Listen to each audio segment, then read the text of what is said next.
Good morning student.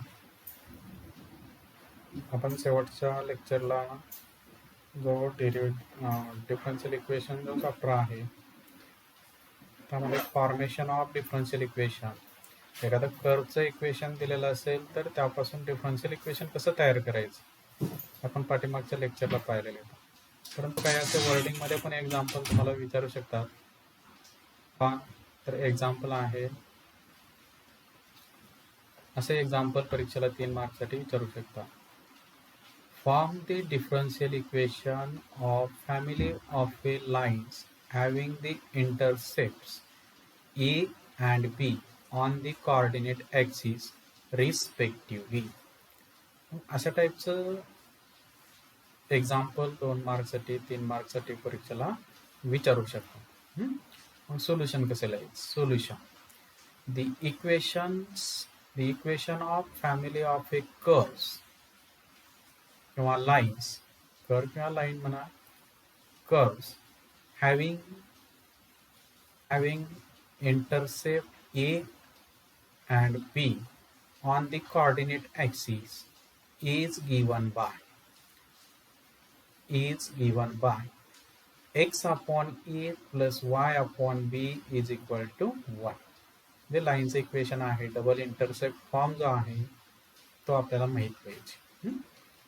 X intercept असेल ए, Y intercept b असेल तर equation of a line x upon a plus y upon b is equal to 1. आता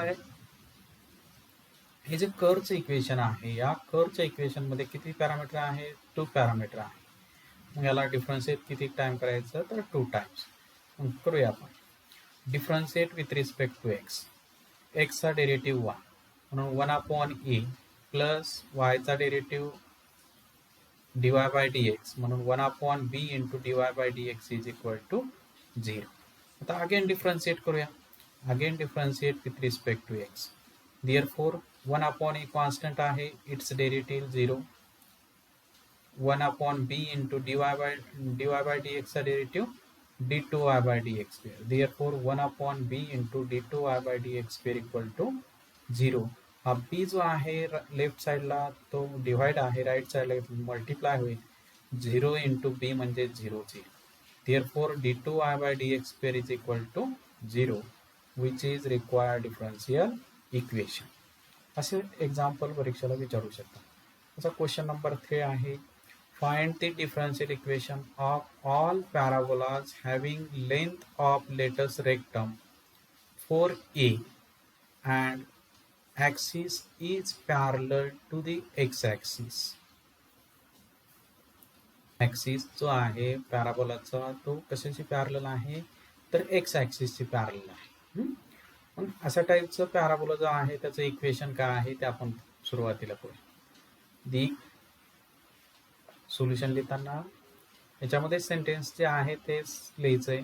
the equation of all parabolas having length of latus rectum 4a and axis is parallel to the x-axis is given by 4a and axis is parallel to x-axis is given by y minus k bracket square is equal to 4a into x. Length of latus rectum जे आहे ते 4a असणार आहे आणि तो जो parabola आहे x ॲक्सिसला काय असला पाहिजे? पॅरलल असला पाहिजे. म्हणजे केची व्हॅल्यू काय असणार आहे? केची व्हॅल्यू चेंज असणार आहे, पॅरलल येते. असे पॅराबोलाचे कर्वचे इक्वेशनचं जे इक्वेशन आहे ते असणार आहे y minus k bracket square is equal to 4ax. आता यामध्ये पाहिलं तर किती पॅरामीटर आहे? तर 2 पॅरामीटर आहे. म्हणजे डिफरन्शिएट किती टाइम करायचं? 2 times. Differentiate with respect to x. On 2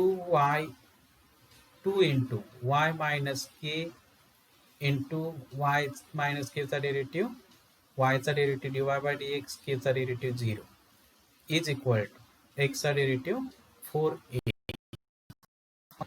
2 आणि राईट साईडचा 4 काय होईल? राईट साईडला राहील 2a. Therefore y minus k into dy by dx is equal to twice e. याला इक्वेशन नंबर लिहिलं 1. अगेन डिफरन्शिएट केलं, again differentiate with respect to x.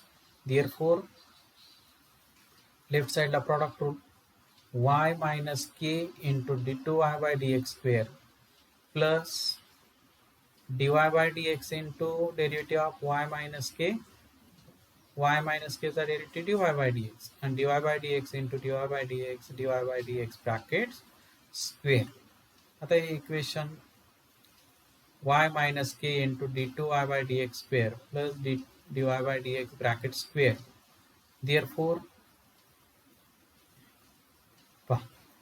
आता इथे काय केलं, dy by dx ने काय केलं, मी मल्टिप्लाय केलं लेफ्ट साइड मध्ये. का लेफ्ट साइड का केलं, तर मला y minus k into dy by dx ची व्हॅल्यू काय आहे, ट्वाइस ए आहे या माहिती.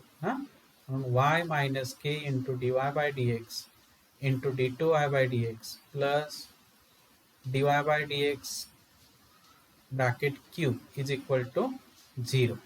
Therefore twice a into y minus k into dy by dx क्या आला, twice a into d2y by dx square plus dy by dx bracket square is equal to 0, which is required differential equation. 4a जे आहे, 4a का आहे, let's rectum आहे. तर पुढचं example पहा.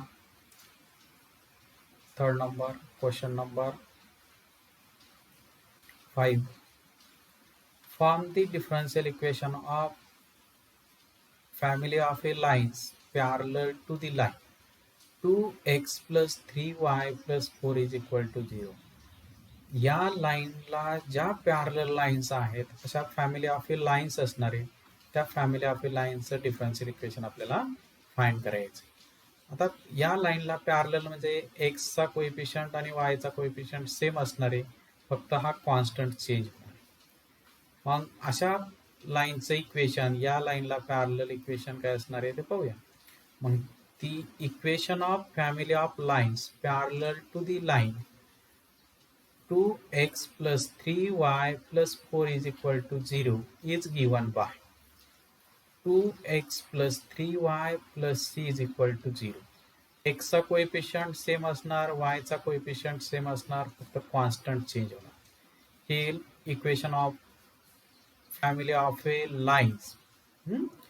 मग हे जे कर्वचं इक्वेशन आहे यामध्ये 1 पॅरामीटर आहे, म्हणून डिफरन्शिएट किती टाइम करायचं, 1 times. Therefore differentiate with respect to x, x चा डेरिव्हेटिव्ह 1 म्हणून 2 plus 3 into dy by dx is equal to 0, that is 3 into dy by dx plus 2 is equal to 0, which is required differential equation. 3 मार्कसाठी 2 मार्कसाठी विचारू शकतो. Question, find the differential equations of all circles having radius 9 and center at point A hk. Therefore the equation of all circles having radius 9 and center at A coordinate hk is given by x minus h bracket square plus y minus k bracket square is equal to 9 square. आता 9 चा square येईल 81. यामध्ये parameter पाहिलं तर 2 parameter आहेत h आणि k, म्हणजे किती डिफरन्शिएट करायचं किती टाइम्स, तर 2 टाइम्स. मग differentiate with respect to x. सुरुवातीला डेरिव्हेटिव्ह घेऊया, पॉवर मल्टिप्लाय करायचा, म्हणजे 2 into x minus h into x minus एचचा derivative 1 plus 2 into y minus k आणि वाय मायनस केचा derivative d y by d x, वायचा derivative d y by d x, केचा derivative 0 is equal to 81चा derivative 0. Two common घ्या, right साईडला घ्या, 0 होऊन जाईल. x minus h plus y minus k is equal into dy by dx is equal to 0. हे झालं. याला इक्वेशन नंबर लिहिलं तरी चालेल. यावरून x minus h ची व्हॅल्यू येईल minus into bracket y minus k into dy by dx. याला इक्वेशन नंबर लिहिला second. Again differentiate with respect to x. याला डिफरन्शिएट केलं, x minus h चा derivative 1 plus y minus k into d y by d एक्सचा derivative product rule apply करायचा. Y minus k as it is y d y by d एक्सचा derivative d two y by d x square plus dy by dx as it is y minus k चा derivative dy by dx आणि dy by dx into dy by dx d2y by dx square is equal to 0. Therefore y minus k is equal to यावरून y minus k is equal to सुरुवातीला y minus k into d2y by dx square is equal to ही term right साईडला घ्या म्हणजे minus dy by dx bracket square minus 1 येईल आणि two y by d x square right साईडला किती divide होईल म्हणजे याला इक्वेशन नंबर लिहायचं तर वाय मायनस के. आता h minus x minus h ची व्हॅल्यू आणि वाय मायनस के ची व्हॅल्यू इक्वेशन 1 मध्ये ठेवायची. Therefore put equation 2 and 3 in equation 1.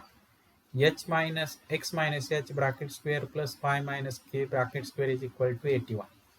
आता ठेवली व्हॅल्यू एक्स मायनस एचची व्हॅल्यू आहे minus into bracket y minus k याचा स्क्वेअर घ्यायचा आहे म्हणून bracket square into d y by d x bracket square plus आता वाय मायनस केची व्हॅल्यू याचा स्क्वेअर घ्यायचा म्हणून हे मायनस मायनस प्लस होईल किंवा मायनसचा स्क्वेअर मायनस कॉमन घ्या मायनसचा स्क्वेअर येईल प्लस म्हणजे d y by d x bracket square plus 1 bracket raise to power 2 divided by d2y by dx square bracket raised to power 2 is equal to 81. Again y minus k ची value इथे यावरून ठेवा. y minus k bracket square ची value ठेवली ती पहा dy by dx bracket square minus 1 bracket raise to power 2 divide d2y by dx square bracket square into dy by dx plus dy by dx bracket square plus 1 bracket square divided by d2y by dx square bracket square is equal to 81. दोन्ही टर्मचा denominator कसा आहे same आहे. मग numerator मधून पहा बरं numerator मधून काय कॉमन घेता येईल किंवा इथे dy by dx bracket square plus 1 bracket raise to power 2 common आहे आणि d2y by dx square bracket square पण कॉमन आहे. मग dy by dx bracket square plus 1 bracket square common घेतलं तर dy by dx bracket square इथली term 1 येईल 1 is equal to 81 into ही डिवाइड टर्म जे आहे राईट साईड मल्टिप्लाय होईल d2y by dx square square bracket square. आता दोन्ही टर्म कशा आहे सेम आहे इथे पॉवर 2 आहे इथे पॉवर 1 आहे मग ब्रॅकेट रेज पॉवर काय येईल 3 येईल. मग dy by dx bracket square plus 1 bracket raise to power 3 is equal to 81 into d2y by dx square bracket raise to power 2. तर हे आलं डिफरन्शियल इक्वेशन. आता ह्या डिफरन्शियल इक्वेशन मध्ये जे आर्बिट्ररी कॉन्स्टंट आहे ते काय झाले इलिमिनेट झाले. म्हणजे अशा टाईपचे वर्डिंग मध्ये काही एक्झाम्पल आहेत विचारू शकतात 3 मार्कसाठी प्रॉब्लेम विचारू शकतात. म्हणजे डिफरन्शियल इक्वेशन तुम्हाला तयार करा असंही विचारलं जाईल परीक्षेमध्ये. कर्वचं इक्वेशन दिले जाईल. तर पुढच्या लेक्चरला आपण पुढचा जो पॉइंट आहे solution of A differential equation तर तो पुढचा पॉइंट आपण पाहू. आता थांबूया. थँक्यू.